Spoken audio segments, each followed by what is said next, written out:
れじゃない。あれじゃないでしょ。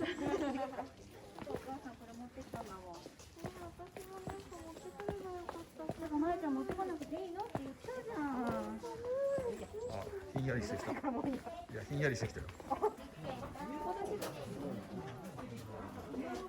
でもなんかまだこうなるね。だからあるって。真夏なのに。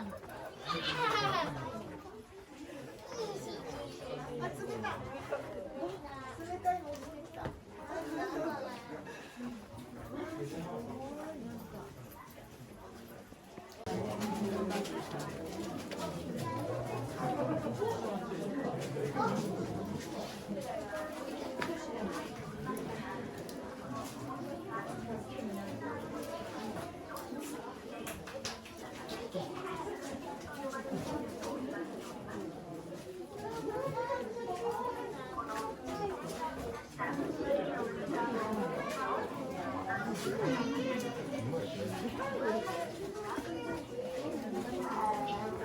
書いていいの？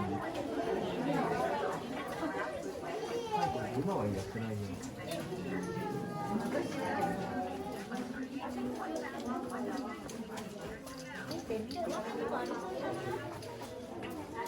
眉玉だけ。眉玉。